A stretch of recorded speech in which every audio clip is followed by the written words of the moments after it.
I'm not going to give a lecture. I'm just going to tell you a story. In fact, I'm going to tell you 3 stories. One is a story of paintings on the cave walls. Number 2 is a few war stories. And number 3 is stories that are today unfolding. First, paintings on the cave walls. Once upon a time, in a faraway land, there was a group of islands so rich and so beautiful. It was called the Perlas del Mar de Oriente. What does that mean? Pearl. Pearl of the Orient Seas. Perlas del Mar de Oriente. The land was so rich, oh, the sea was just steaming with fish, the air was clean, the waters were plenty and were clean. The people were happy. They did not have a lot of money, they didn't have gold, they had family, they had time, and they had friendships. They had everything they needed to eat. One day, men from foreign lands came and started cutting down their trees and started taking out all their fish. And then they started digging up the soil and the land to form shiny pieces of metal. And then they said, they taught the natives, this is what development is.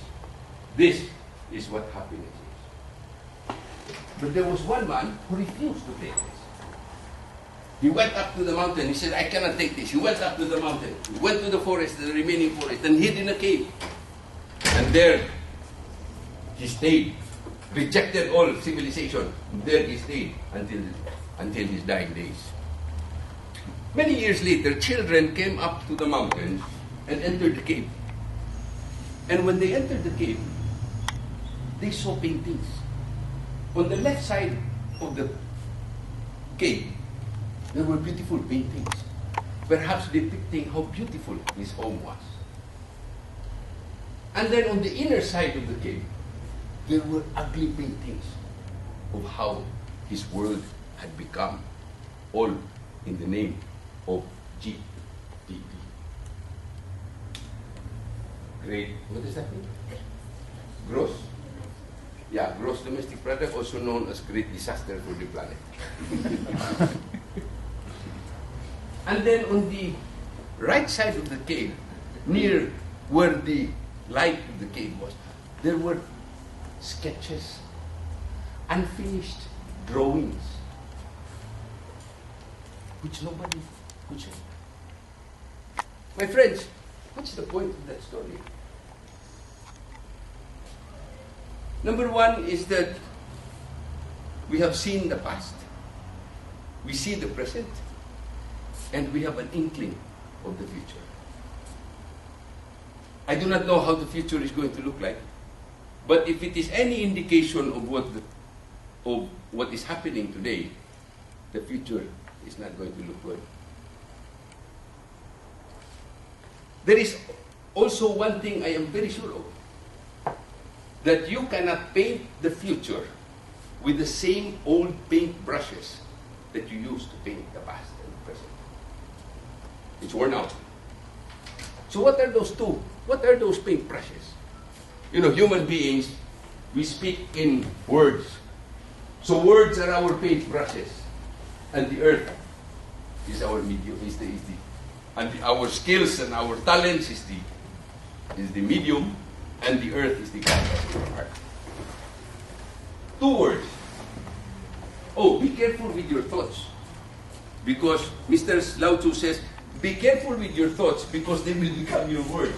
Be careful with your words because they will become your action. And be careful with your action because eventually they will become the sources of life. Land, air, and water. You take out one, there's no life. You destroy the quality of one, life is threatened. We will call that, for easy remembrance, we call it the law of life. Easy to remember. If we were to compare that to the human body, these are the land, air, and water are the vital organs of life. Where the land, where the trees and the forests are the heart and the lungs of the earth, without which there is no oxygen and carbon dioxide exchange. Where the land and the soil is the skin and the flesh of the earth, from whence we get our food. What did we have this morning? Bread? Where did the bread come from? Wheat. Where did the wheat come from? From the soil. where the sea and the waterways are the blood and the bloodstreams of life. Once we understand that, my friends, everything else becomes easy. Because we are going, the environment will cease to be something that surrounds us, something that is about the birds and the bees and the flowers and the trees. No, it is about life. And repeat the sources of life. Land, air, and water. Again, the law of life. Oh, economics, development, economics. Oh, the base of all economic activity is the land and the air and the water. If we were to push the argument of economy to absurdity, something like this. I have $10 billion. You have all the water. Can I drink my $10 billion?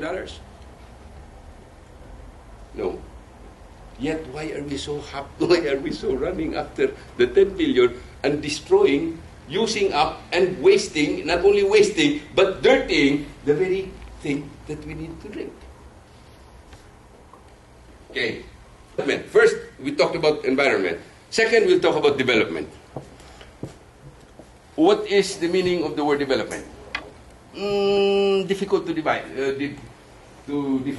But is the US, Britain, Japan developed economies? Who's in charge of development? Who's taking development studies? Oh, Tonmoy. Is the US, Britain, and Japan developed countries? It depends if you're talking about GDP or per capita income. Yes, they are developed. Very good. That is why we're copying them. That is the standard, that is the model of development, of economic development, of consumption. You take out, use, throw away. What is the definition of economics? Economics is defined as the efficient use of scarce resources. Textbook definition. But these economies, I will show you in a little while, look at that. This is the development that is based on the consumption of energy and materials. The more you consume, the more developed, quote-unquote, developed a country is. But look at this. There is one country, I will not mention who, but there is one country that throws away $20 billion worth of food a year. The other country, not very clear, it's 100 billion, and the other country is 101 billion. Is waste economical? Sir, ma'am, is waste economical? No? No names. Chatham House rules. See? So much so that they studied that if we were to copy the lifestyle, if all 7 billion people of the earth were to copy the lifestyle of one of those countries, we will need 9 earths. Peter, how many earths do we have? One. Filipina, wala. How many earths do we have? One. So, what do we need to do? We need to copy the lifestyle of consumption? Very good. I leave that as a question. My friends, to therefore call them a developed economy is a contradiction of terms. A wasteful economy can never be called economical, a developed economy. Okay? So, look at what happened. This is the economic paradigm of extraction and consumption. You extract as much as possible, you consume, and then you throw away. We call that the ex-con economics. The economics that has been convicted of the crime of planetary plunder. Number 2, and this is how we got into the problem in the first place. And this is just the symptoms of that kind of chronic malady. So, if that ex-con economics got us into the problems we're in now, the way to get out of it must be to think differently. And that is the economic paradigm. They call it sustainable economics, sustainable development. Anything that is too long a term is difficult to understand. I like to call it CPR economics. The economics of conservation, protection, and restoration. Also known as the cardiopulmonary resuscitation of the vital organs of life. Land, air, and water. So, this is also a topic. You can also call it restorative economics, restoring the land, air, and water of life. Number 2, restoring the lost connection between man and nature. Number 3, restoring the fraying fabric of human society out of the competition for more and more things. And number 4, restoring the common sense goal of happiness, the common sense goal of life, which is happiness. It's not $1 billion in the bank, is it? Okay, my friends, I see that you are all, you are international as international can be. You have a mini United Nations right here. I just have one little favor to ask you, please. Please stop calling them developed countries and us developing. Why? Those are two serious implications. Number 1 is that if they are developed and we are developing, then we should copy their lifestyle. Number 2, of course, it makes us feel inferior. My God, we had wonderful civilizations, advanced, peaceful civilizations, when these countries were only killing each other. Who started the world wars? Was it Costa Rica? Mexico? A developing country?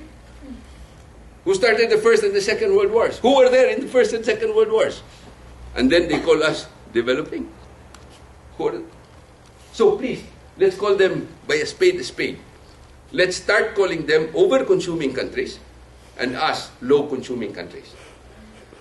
We should not copy them. They should copy us, because according to Peter, there is only one earth.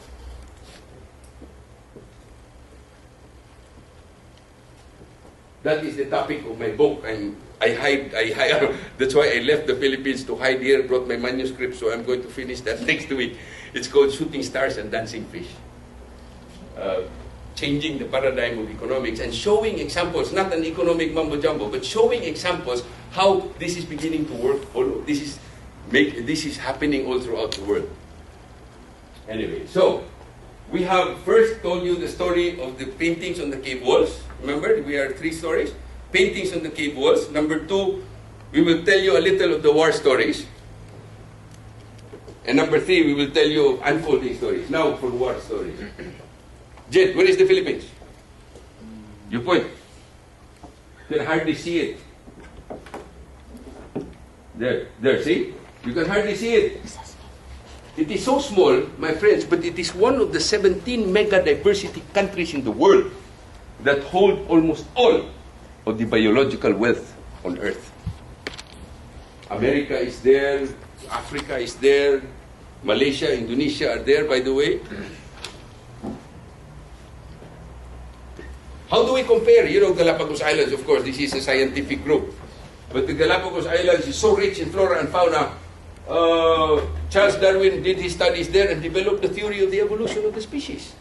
How does the Philippines compare? I will not ask a Filipino, so it will not be self-serving. Ma'am, can you read it from here? Can you read it aloud, please? This one. It is reasonable to think of the Philippines as the Galapagos Islands multiplied tenfold.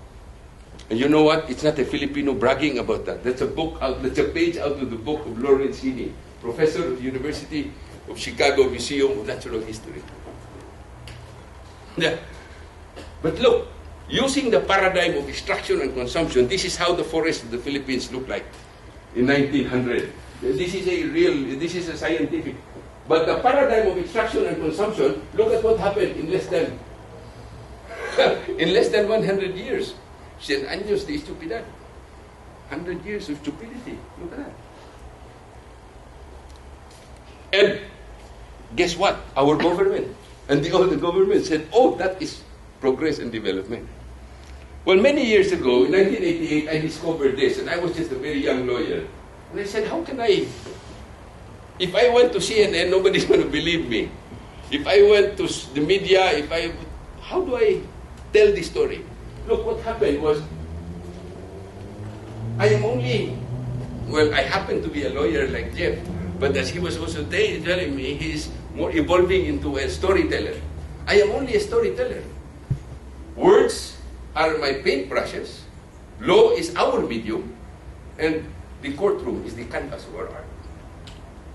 So, I said, what was happening was that there were only 800,000 hectares left of virgin forest in the Philippines, down from almost 27 million.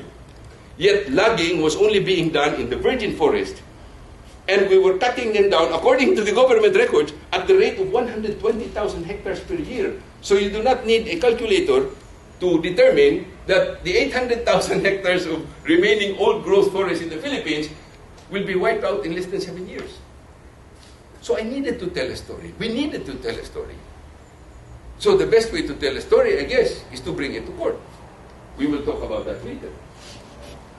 And the case, to emphasize that my son then was 3 years old, I said by the time he's 10, he's not going to see a forest. So I said, he is the proper plaintiff. He is the proper petitioner, acting on his own behalf and on behalf of those that are not yet born. I mean, it was simple common sense. I didn't know about intergenerational blah blah. It was just simple dead reckoning. We call that in sailing, you call it dead reckoning.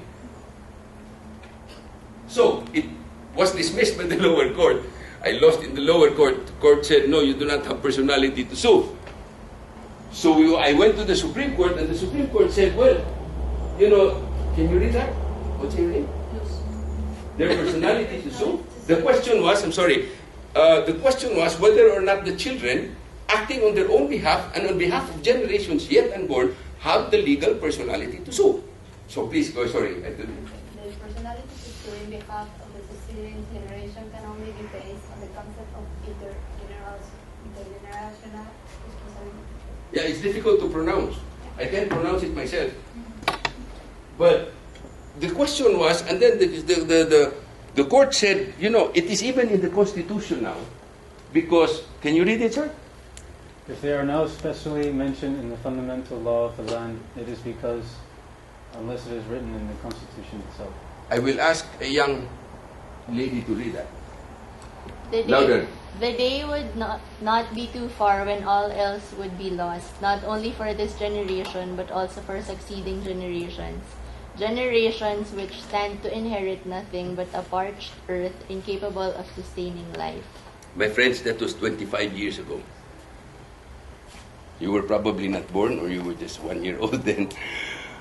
Today, it rang true then, it rings truer now. And those of you who are studying the issue of the climate crisis, I don't call it climate change, you know that in 25, 50 years from now, it's even going to get worse and worse.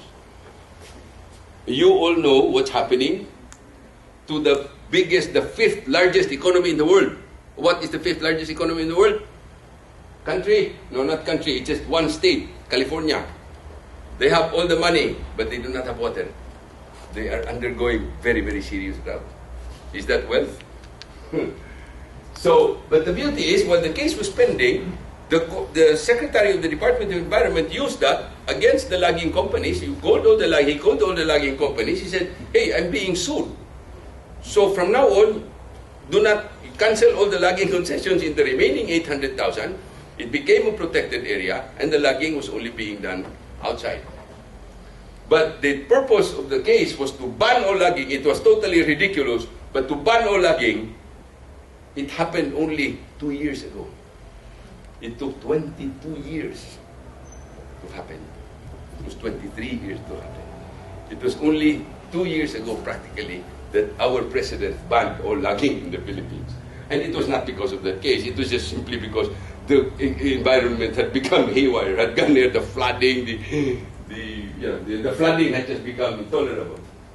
This is a book written out of some of the work that I've done.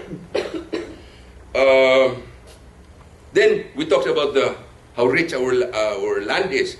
But rich as our land is, our sea is even richer. This is a book that was published by the UNFAO, which studied where is the richest marine waters on earth. It is in the Coral Triangle of Influence. Malaysia, Indonesia, like that, Philippines. But further studies showed that in those three richest marine waters on earth, that was the Philippines. Can you read that? Jasper? The Philippines? The Philippines is the center of marine biodiversity on Earth. Right. It sounds funny, but that, Philippines, especially you Filipinas, we hardly even know that. We are the epicenter of marine biodiversity on Earth. They call us the Brazil of the seas. I call them the Philippines of the forest. But yes, biodiversity-wise, and no offense meant to our friends, our neighbors, and again, this is not a Filipino talking. This is Kent Carpenter, Old Dominion University. But look at this. This is the Manila Bay. This is the richest marine waters. This is the Visayan Sea. This is the richest. That red part is the epicenter of marine biodiversity on Earth. Look at what happened. In 1999, I discovered that we were dumping 16 million liters of raw and untreated sewage every day into Manila Bay. Sorry for those who are about to eat. Can you imagine? We are gifted with so much, yet we turned it into a toilet bowl. So again, I am just an ordinary man. I have no position, I have no power, I have no resources, I have no office. But I can tell the story. And the only story that I can tell is through a courtroom. So, I initiated a legal action against 11 government agencies to clean up Manila Bay. I founded it on one paragraph, one sentence of a law, 1977 law that nobody bothered to read. I was the only one who knew about that law. But it's a law anyway. So I initiated case for Mandamos. It took 10 years before that happened. 10 years. Look at that. Of litigation, and no, I have no funding. I just go on my own. Just for a courtroom, it came from the lower court to the Court of Appeals, all the way to the Supreme Court, just for the court to say something that was obvious, that we had to clean up. It had to be done 40 years ago. But too late. Fortunately now, it's getting a little cleaner. There's more fish now, but I'm still not going to eat the fish. So, and then the nice thing is, the court ordered all of the agencies of government to submit a quarterly report every 3 months. They have to report what they have to do. Anyway, this is, who scuba dives here? Nobody? You scuba dive? This is how you look like underwater, how it looks like underwater in the Philippines. But with dynamite fishing, this is what happens. And these are just quick stories. This is the Visayan Sea. I decided to start enforcing as a citizens action, started enforcing on my own, and then including seizure of syndicates. I targeted the criminal syndicates. We arrested so many bags of. We have dynamite fishing. Those of you who do not know it, dynamite fishing. People are so lazy. They use dynamite. They throw it into the sea, so the fish all are dead. They scoop it up and then they sell it. Of course, the coral is destroyed. But instead of just going after the small fishermen, I went after them, but I said the bigger problem is in the syndicate. So I ran after the syndicate. So this is what happened. And then after the commercial fishing operations, we also ran after them because I do not have a boat. I just borrowed the gunboat of the Philippine Navy, and then we chased after them. These are some of the people we jailed. And, of course, it got me into trouble. Peter, can you read that? One of my buddies was killed. Can you read that from here? This one?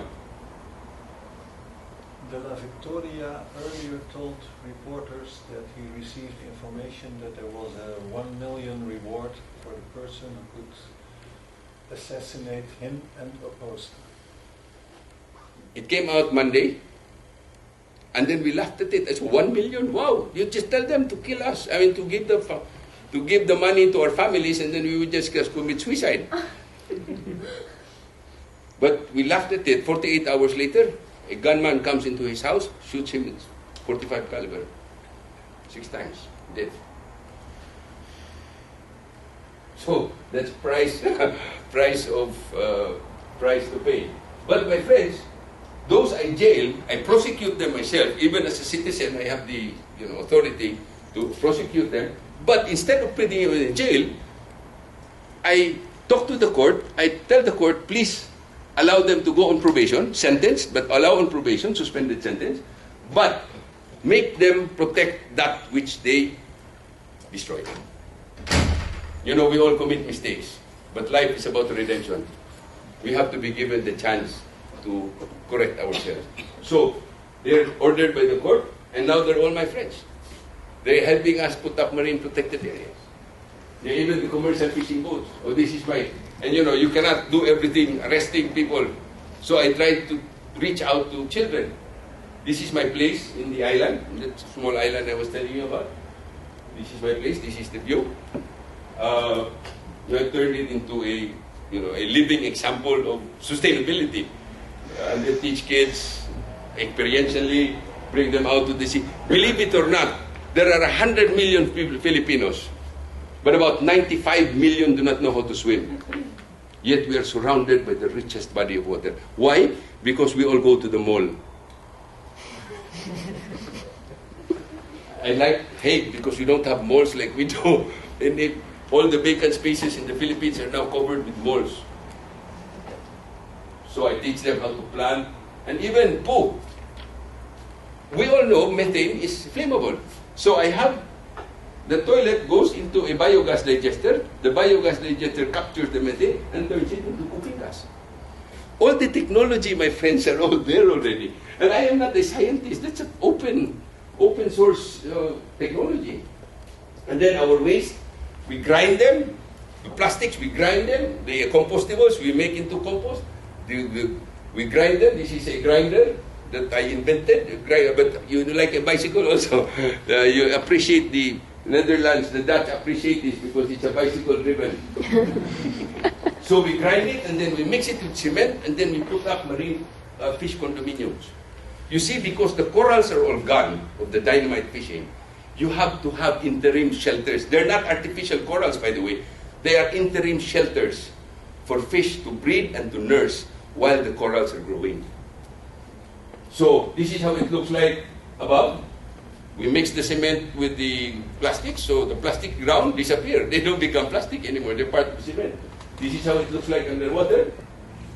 And in 2 or 3 weeks, plenty of nursery, plenty of fish. And because people, some Filipinos are afraid afraid of the sea, I built this glass bottom boat.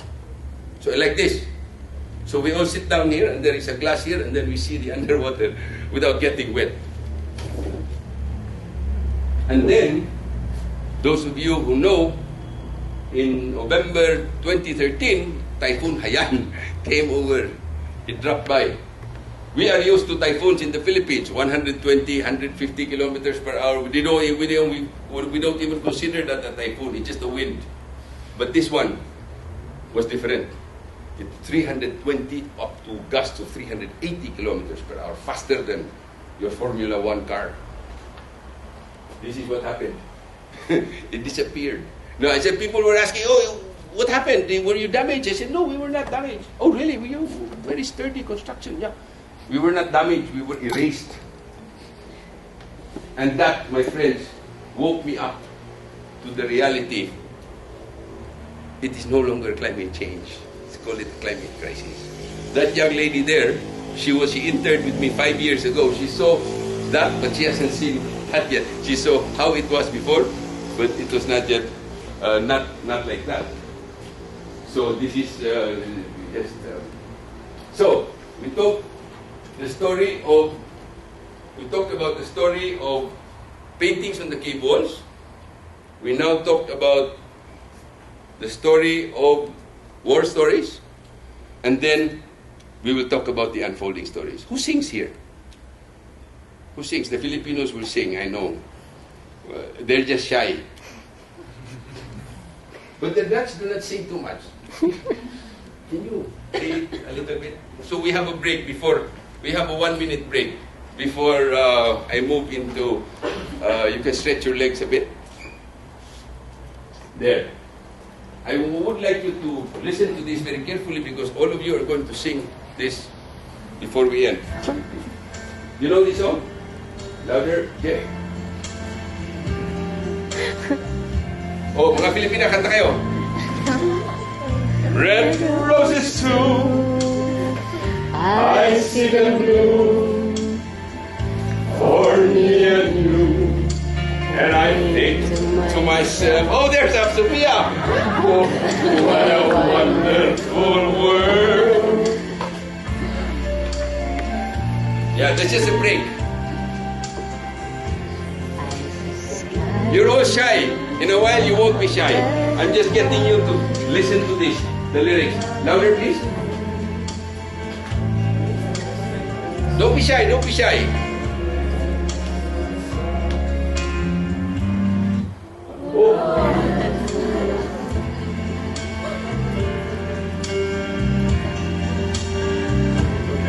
Yeah.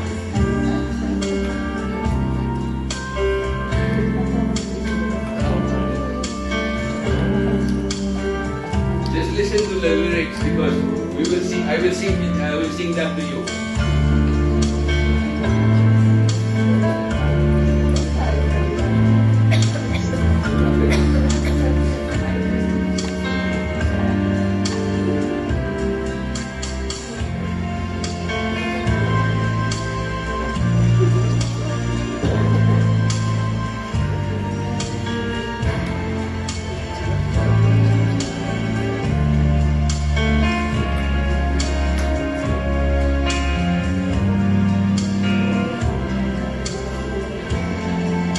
Shy. In a while you won't be.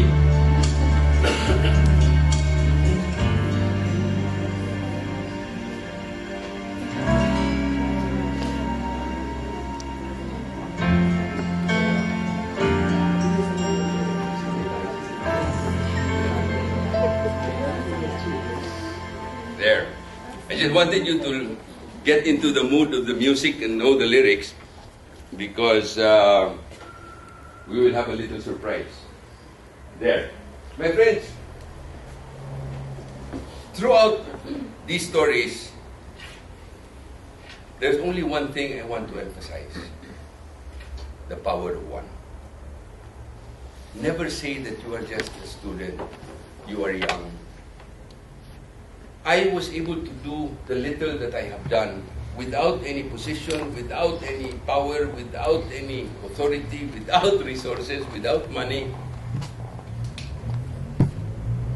Yet, what can we do together? This is not about me, this is about you. Not even about you, as you will see. But my friends, the emphasis is the power of one. Look, simple. When you turn off lights when they're not in use, you reduce the consumption of energy. When you don't waste water, when you put water in your glass when you brush your teeth, as simple as that, then you don't waste water. I mean, basic things. You know, I saw this. Do you know those television sets? Those television sets have those lights on. That means it's on. The only thing that is not on there is the screen. That's why you can just flick it off. That's over-consuming laziness. How difficult is it to just turn the damn thing on? Why have to have the... I mean, this is, you know, the lifestyle that we're trying to copy. It's just simply... That's why people have diabetes. In one country, I will not mention where, you can guess. But half of the people, half of all the adults of that country, with 300 million plus population, has diabetes and pre-diabetes. And that's why I like being here, because everybody is bicycling. Everybody's well exercised. So simple things like that. Imagine, I wanted to make the point that light alone, that light in the TV, in the United States alone, consumes 1 gigawatt, 1 billion watts of energy.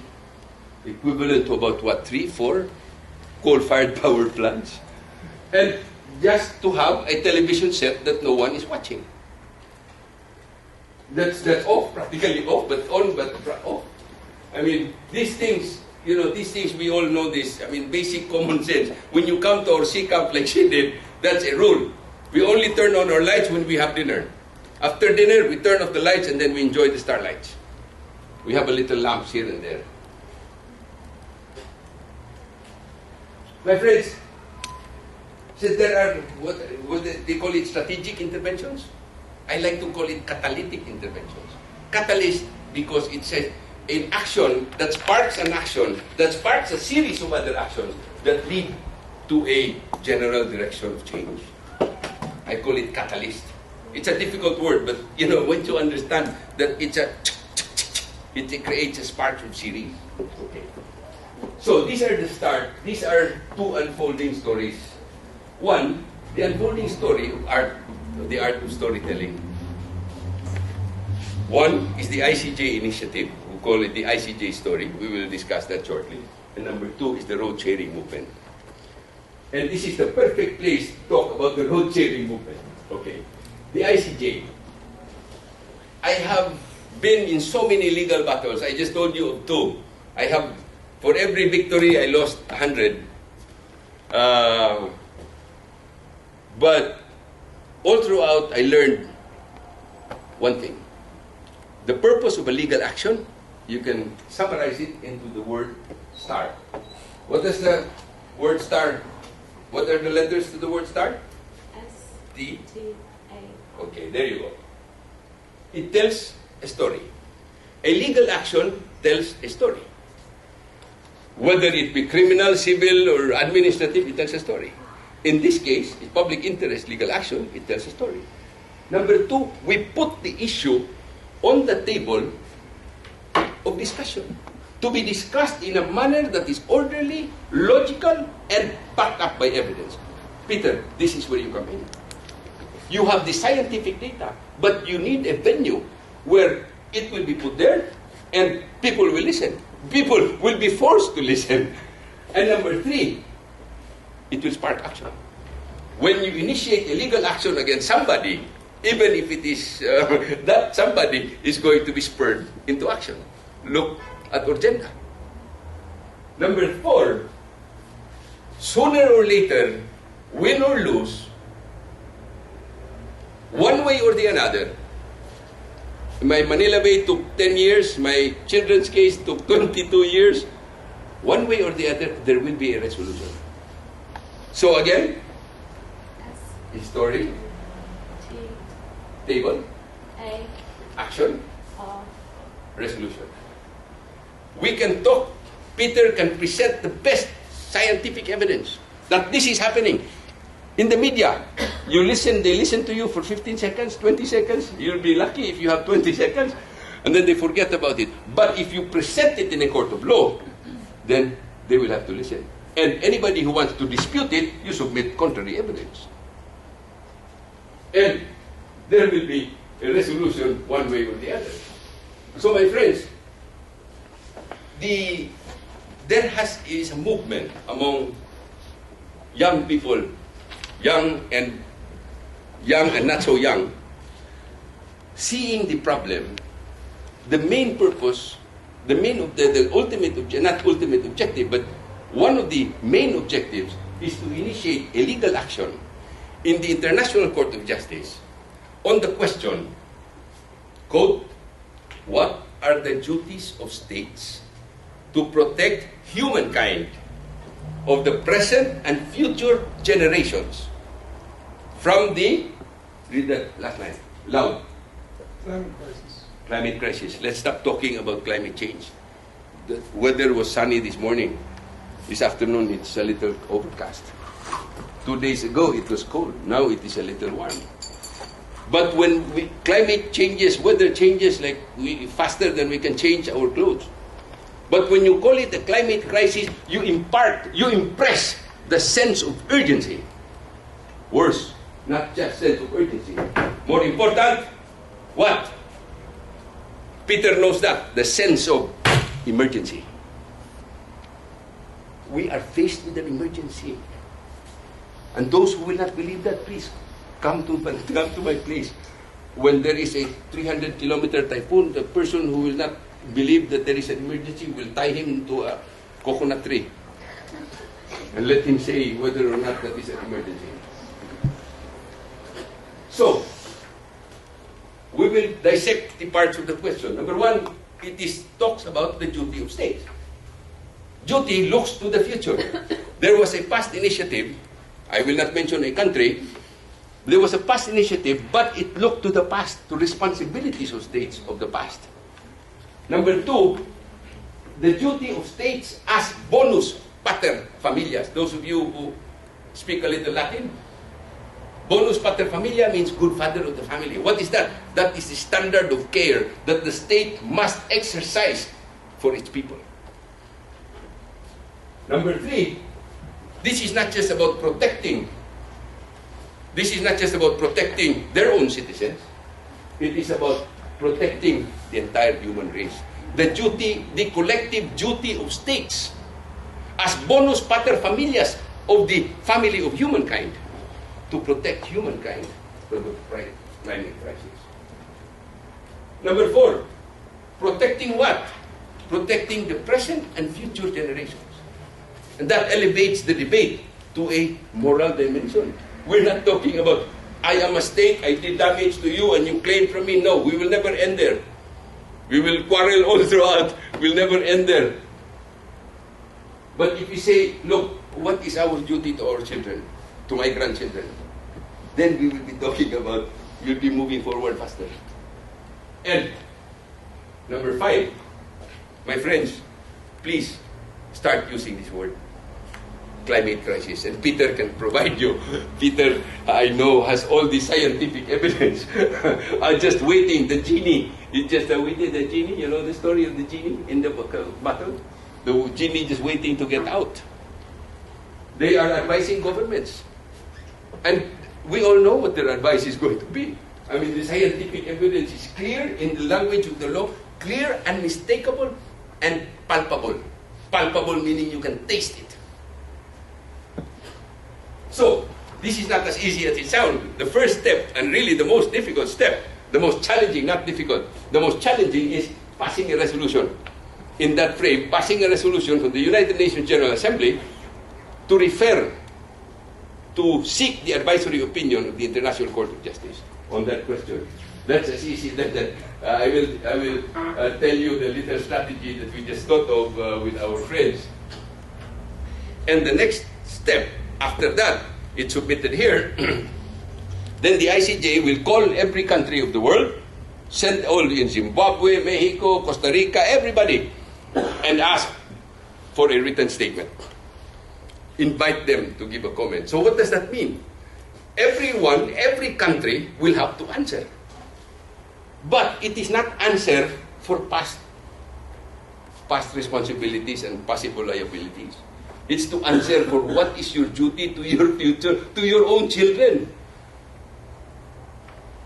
And because every minister of justice of the world will want to come to the International Court of Justice and speak, everyone is going to come. And everyone will have something to say. And when everyone comes, it's going to be a very fun party.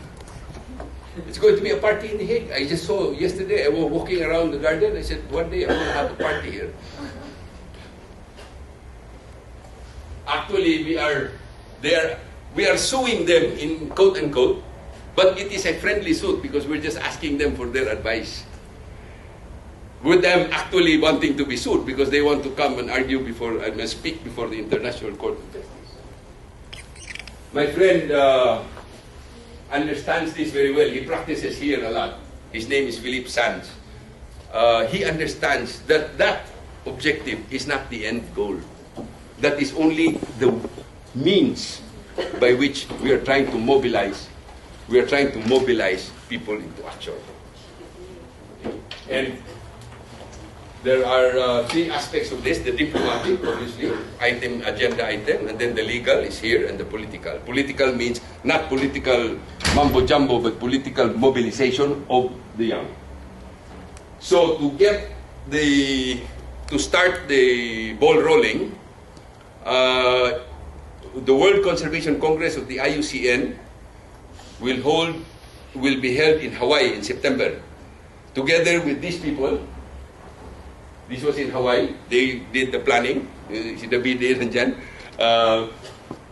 We are going to hold a moot court, ICJ moot court in the University of Hawaii. And Peter, those of you who, the scientific, we are going to present scientific evidence, just like a real court, to establish it. And we will link that with expert panel hearings. Under the United Nations, we can hold expert panel hearings in their respective committees of the United Nations. So that is how you build momentum, you know, how to create awareness and build momentum within the United Nations. And the plan is, in fact, hold these hearings in all throughout 6 United Nations regional offices. And the objective is youth mobilization, but more important than the objective is to get the action plans implemented. And that, my friends, is where we draw inspiration from the Netherlands in the now landmark, earth-shaking case of Urgenda. And to those of you who come from other countries, and can we give a round of applause to our Dutch brothers, please? We salute you, sir. Do you know that after that, just 2 days ago, Pakistan issued, inspired, you know, heard of it? Huh? You're Indian. You know, the judge is my friend, Mansoor. He was he was my, you know, he's a very energetic guy. Okay, that's the advisory opinion part. And then the other more domestic story is this, the road sharing movement. This is how it looks like in the Philippines. They only know that too well. Why? Because we're crazy about following Los Angeles model of transportation. Instead of following the Hague and the Netherlands, the Dutch transportation. When you have narrow roads, then you reduce it. I will not discuss. I mean, this is how it is. This is my dream. You know this already. I will not discuss that. Oh, a legal issue. You know that less than 1% of the Filipino people own cars. Less than 1%. I have the statistics. Yet, all of the roads are given to cars. People are not even given the proper sidewalk. What is that? To the lawyers, equal protection of the law. That's a violation of basic human right. And, by the way, I have it on good authority by no less than a member of the IPCC, and judicial affidavit at that more than 50% of all climate gases is because of that metallic thing that runs around wasting gas and wasting so much space. I am not against cars, by the way. I'm just saying that it is such a wasteful way of traveling. Danger and opportunity. I like the sign. I took a picture of your. He says, we should not waste a good crisis. Don't waste a good crisis. We are now faced with a crisis. The crisis in Chinese is represented by two other characters. The other is opportunity. We see the danger. We will prove that by expert panel hearings all over the world. But where is the opportunity? That is the challenge of supposedly intelligent human beings. So, this, I sincerely believe, after all my work, that if you change the road, it will change many, many things. That is a catalytic intervention. This is happening already. Shifting, I don't want to discuss this because this is the Hague, you know. But what I can tell you that we started doing it on a Sunday. And then it created so much trouble, you know, you're changing a mindset. So people complain, why is it traffic? You know, it's traffic because you use your cars. If you walk or you bike or you use public transportation, this is what we did last February. See, look at that. Enforced roads diet. That's what you did here. You just constrict the road for cars. So people will travel by bicycle from this to that. How easy can that be? And we did it last June 28 in EDSA no less. And they know what EDSA is. It's the most congested congested parking lot in the whole world, also known as a highway. And then this is happening now in EDSA. This is happening in one city every Sunday. It's slowly. This is happening. I took this picture just before I left. Look, they occupy that and let them occupy this. So, and look at that. You know, I filed a case last year to divide all the roads by half. Another one of my crazy cases. I do not know when it will be finished. But divide all the road by half. Half for people and half for motor vehicles. People think it's crazy. Why?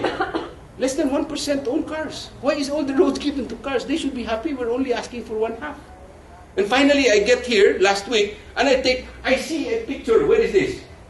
My hotel is somewhere here. Look at that. Look at all that road.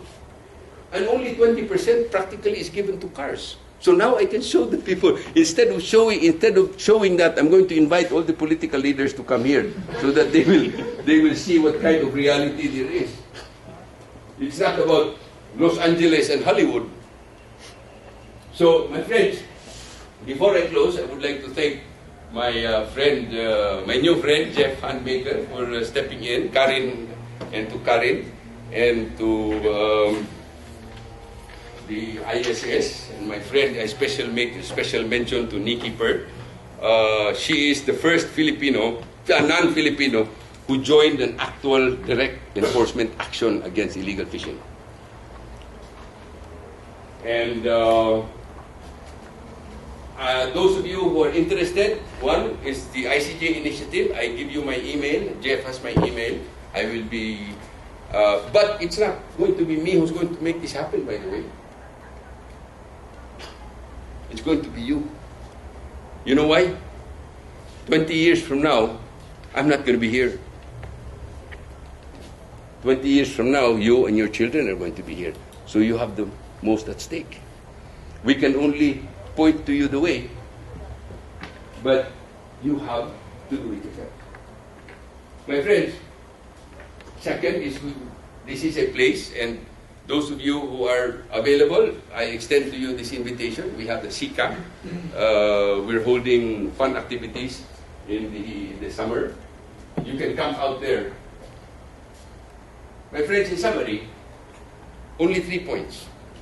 Number one, nothing is impossible. The impossible is impossible only because we have not tried it. Again, I told you the stories of some of the things that I have done.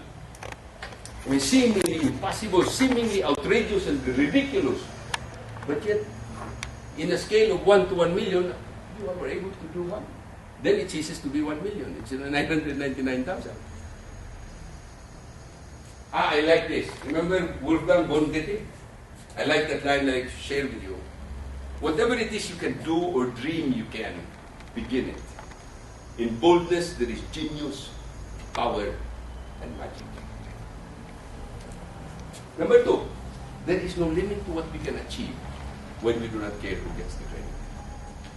Too much competition, too much pushing ourselves forward, too much credit grabbing, especially by politicians. So let them get all the credit. But the world needs to change. No, not tomorrow, not even today. The world needs to change yesterday.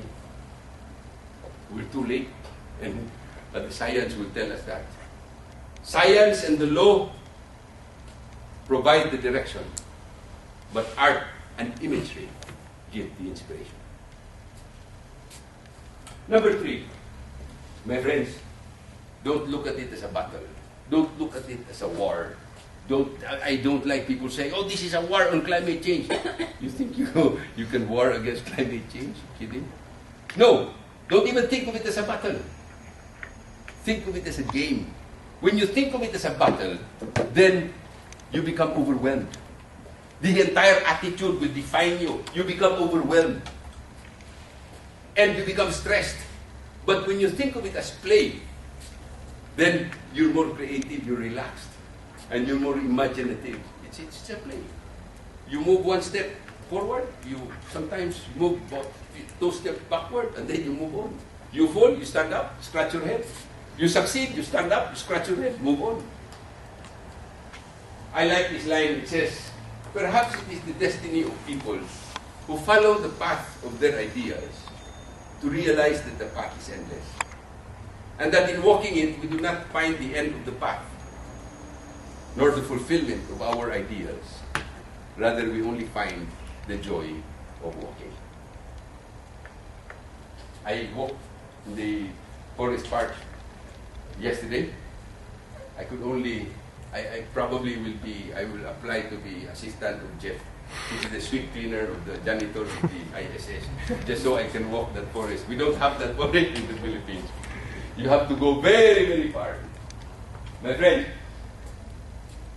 they say a man is most active when he is standing up. He is most creative when he's lying down. The compromise is to sit down. You've been sitting down for almost an hour now.